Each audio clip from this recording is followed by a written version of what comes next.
I'm now joined by Dr. Sebastian Carney from Manchester University. Welcome, Dr. Carney. Thank you very much.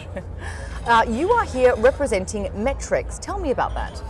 Well, Metrex is the consortium of European regions based from Brussels. I am currently engaged in a project with them on climate change. I'm their climate change advisor. And what we're currently trying to do is working with 18 of the regions is to set a emissions inventory, which we've done. The next stage is to do energy futures, and the stage after that is to make those energy futures a reality. So we're doing energy planning in order to reduce the emissions in each one of those regions by 80%. That's a very staggering goal that you're trying to reach. That's wonderful. It certainly is, and the key thing behind it is the strength of the network with which we're operating within. And we've heard a lot about cooperation at this conference and also subnational ways of delivering the reduction targets that are needed within a state or nationally. And it's exactly what we're trying to do, because of the importance of having both bottom-up policy formation as well as top-down. So it's guys at the bottom saying what we need from the top, as well as the guys at the top saying what we need from the guys beneath us. Dr. Carney, tell me about Metrex. Sure. Metrex is the European network of regions, of 50 regions in Europe. They're based in Brussels, where the Secretariat is based.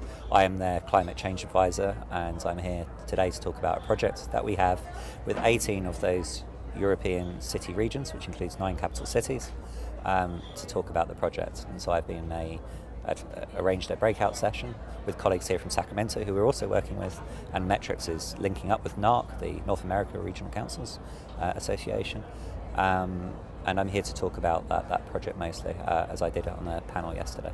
What are the goals for Metrex?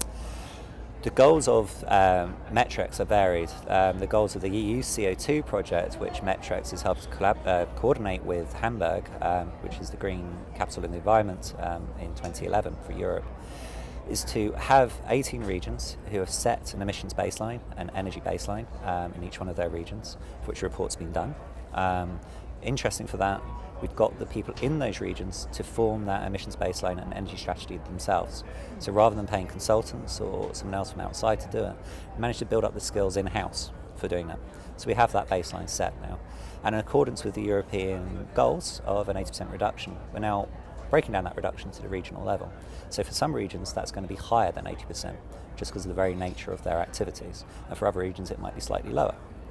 And so we're now going to form energy strategies in each one of those regions, and the project will deliver in 2011, so in 2 years' time. It seems to be the similar themes, action at the subnational level will really influence change, hopefully, to the federal government. Absolutely. So it's understanding on the ground which really helps deliver the changes far quicker. Given all this success that's been happening at the subnational level, are you confident of a good outcome in Copenhagen? I'm hopeful for a good outcome in Copenhagen. I believe the reductions that we need are quite significant, and potentially